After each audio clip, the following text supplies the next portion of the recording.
High প্রিয়া, কেমন আছো তুমি? জি আমি ভালো আছি। বাহ ভাবি, আপনার শাড়ির কালারটা কিন্তু অনেক সুন্দর, আপনাকে দারুণ মানিয়েছে। কি যে বলেন না ভাইয়া। আচ্ছা, থ্যাংক ইউ সো মাচ। তো ভাবি কোথায় যাচ্ছেন? এই যে ফ্রেয়াকে নিয়ে একটু পার্কে যাচ্ছি। ও আচ্ছা, ঠিক আছে ভাবি, যান, সাবধানে যান, কিছু লাগলে আমাকে বলবেন। হ্যাঁ হ্যাঁ অবশ্যই। ভাবি একদিন কফির দাওয়াত রইলো, সময় করে বাসায় আসবেন কিন্তু। কি কি হইতেছে এগুলা? বলো তোমার শাড়ির কালার কি? তোমার শাড়ির কালার সবুজ। না না না না, সবুজ না, মেরুন কালার। এটা মেরুন কালার? না না, এটা তো মেজেন্টা কালার। সারাদিন নিজের বউর সাথে ঘুরো, নিজের বউ কি রঙের শাড়ি পরছে সেটা বলতে পারো না, কিন্তু পাশের ভাবি কি রঙের শাড়ি পরছে, রংটা অনেক সুন্দর ভাবি সেটা বলতে পারো। তুমি সব কি বলতেছো? এই ভাবির সাথে তোমার কোনো উল্টাপাল্টা কিছু চলতেছে না তো? আস্তাগফিরুল্লাহ, নাউজুবিল্লাহ, তওবা তওবা, তোমার কি মাথা ঠিক আছে? তুমি এগুলো কি বলতেছো? না না না, ব্যাপারটা খুবই সাংঘাতিক। উনার স্বামী থাকে বিদেশ, তুমি উনার শাড়ির রং বলতেছো সুন্দর, অথচ যেদিকে নিজের বউর শাড়ির রং তুমি বলতে পারতেছো না। ব্যাপারটা তো আমার খুব গোলমেলে পাকে যাচ্ছে। বাবু বাবু বাবু, শোনো শোনো বউ, আমার না আসলে শাড়ির কালার মনে থাকে না, একটু বোঝো। এই যে এত সুন্দর কালারের একটা শাড়ি তুমি পরছো, সেটা তো আমি দেখছি, মনেও রাখছি, কিন্তু নামটা মনে ছিল না। তুমি তো জানো আমার কালারের নাম মনে থাকে না। তাই না? তুই শাড়ির কালার চিনিস না? আজকে সারাদিন তুই শাড়ির কালার শিখবি। বস প্রিয়া মামুনি, তুমি যদি আমার প্রশ্নের কিছু উত্তর দাও তাহলে ওই যে টেডি বিয়ারটা দেখছো এটা আমি তোমাকে দিয়ে দিব। আচ্ছা, তোমার রাফি আঙ্কেল কি তোমাদের বাসায় যায়? হ্যাঁ যাই তো। বাসায় গিয়ে কি করে? আম্মুর সাথে গল্প করে। তুমি সত্যি বলছো তো? বাবুরা কি মিথ্যে কথা বলে? প্রিয়া, এই যে এই টেডি বিয়ারটা এখন তোমার, নাও। হ্যালো, হ্যাঁ বলো। তুমি কি পাশের ফ্ল্যাটের ভাবির বাসায় যাও? কোন ভাবি? তুমি কতগুলো ভাবিকে চেনো যে তুমি চিনতেই পারছো না পাশের বাসার ভাবিকে?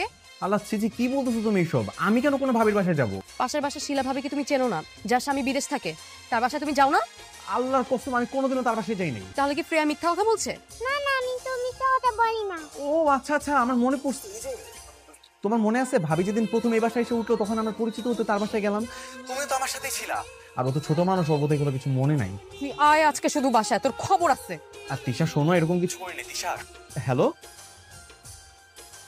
আজকে আমি শেষ। শ্রেয়া, রাফি আঙ্কেল কি শুধু ওই দিনই গিয়েছিল নাকি প্রায়ই যায়? মাঝে মধ্যেই যাই তো। আঙ্কেল খুব দুষ্টু। আজকে আঙ্কেলের খবর রাখো। ওই কি ওই দরজায় কি? কি ব্যাপার, তুমি এখানে দাঁড়িয়ে আছো কেন? আমি দেখছিলাম যে তুমি অফিস থেকে এসে আমাদের দরজার দিকে তাকাও নাকি এই দরজার দিকে তাকাও। আচ্ছা, আমাদের দরজা তো খোলা, তারপরে তুমি খোলা দরজায় না তাকিয়ে এই বন্ধ দরজায় নজর কেন দিলা? এই দরজার প্রতি তোমার এত ইন্টারেস্ট কেন সেটা বলো। নো ইন্টারেস্ট, কোনো ইন্টারেস্ট আমার নাই। মানে সাবকনশিয়াস মাইন্ডে ভুলেই দরজাটার দিকে শুধুমাত্র তাকিয়েছিলাম, বুঝছো? কোনো নজর কিন্তু আমি দিই নাই। সাবকনশিয়াস মাইন্ড না, তুই আমাকে বুঝাস। আজকে তোর হালুয়া টাইট করতেছি, বাসায় আয়।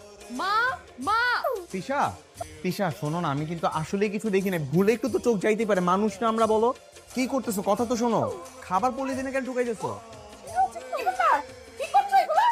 আপনার ছেলের আজকে এই বাসায় কোনো খাবার নেই, আমি সব খাবার দাবার গিয়ে কুকুর বিড়ালকে দিয়ে আসবো। আপনার ছেলের নজর এখন এতটাই খারাপ হয়ে গেছে যে সে পাশের বাসার ফ্রেয়ার মার দিকে নজর দিচ্ছে। নামো, আমি কিন্তু কোনো ফ্রেয়ার আম্মুর দিকে নজর নজর কিচ্ছু দিই নাই। ওই যে ফ্রেয়ার পিচ্ছির আছে না, এমন ফাজিলের ফাজিল, ওরে চকলেট না দিয়ে দেখে ওর কাছে এসে উল্টাপাল্টা কথাবার্তা বলছে। আর আসার সময় যে নজর দিলা সেটাও কি ফ্রেয়া বলে দিছে? এটাও ফ্রেয়ার দোষ বলো? দরজা তো বন্ধই ছিল, আর চোখ তো একটু এদিক ওদিক যাইতেই পারে, তাই না আম্মু? না, চোখ যাবে না। কেন যাবে তোর চোখ? হ্যাঁ বৌমা, তুমি না একটা কাজ করো, ওর চোখ দুটো তুলে না ওই দুটাও তুমি কুকুর বেড়ালকে দিয়ে আসো। নজর খারাপ ছেলে থেকে কানা ছেলে অনেক। আম্মু তুমিও?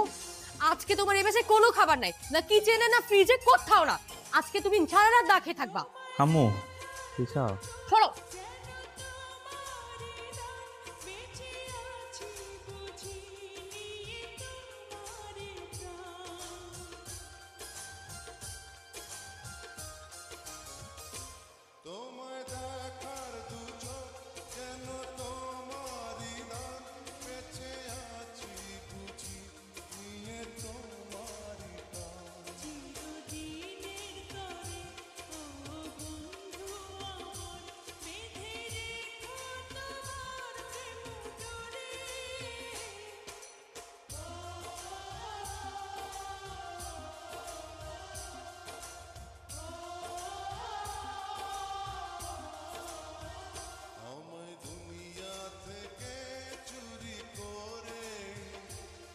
ভাবি কি ব্যাপার ভাই, এত রাতে আপনি?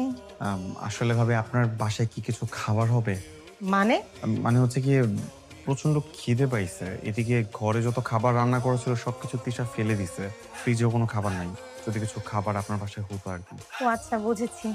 হ্যাঁ, খাবার আছে, আসেন ঘরে আসেন। না না না, ভিতরে যাওয়া যাবে না, আপনি এক প্লেট খাবার আমাকে এখানে এনে দেন তাহলেই হবে। আন্টি আন্টি উঠো উঠো, কোথায় যাব? আমার আম্মুকে আঙ্কেল বিউটি করতে। আঙ্কেল মানে রাফি? হ্যাঁ রাখি আঙ্কেল। ভাবি, এটাকে আপনি নিজের হাতে রান্না? জি।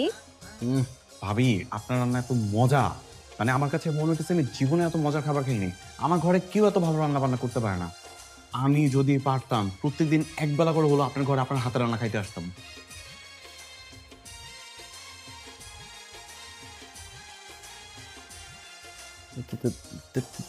তিশা, তুমি এখানে? শয়তান, অন্য মহিলার খাবার খাইতে এত মজা লাগে? ওমা, আস্তে আস্তে আস্তে। বাবা, আস্তে। আরে এই এই বুঝলে, আরে আল্লাহ আল্লাহ। তুই রাতের অন্ধকারে চুপি চুপি চোরের মতো এসে পেয়ার মায়ের হাতে রান্না খাইতেছিস, আবার প্রশংসা করতেছিস। তো কি করব, তুমি জানো না রাতে বেলা না খাইলে আমার ঘুম আসে না। তার উপর আবার তুমি ঘরের সব খাবার ফালাই দিছো, ফ্রিজেও তো কোনো কিছু নেই খাওয়ার মতো। আমার তো অনেক ক্ষুধা লাগছে, এখন আমি কি করব? রে জনমের খবর খাওয়াইতেছি। আর বউ ভুলে গেছে, বউ প্লিজ আর না, বউ আর যাবো না। ওমা ও মাফ করে দাও, মাফ করে দাও, ওকে পা ধরতে চাই, জীবনে করবো না। ওমা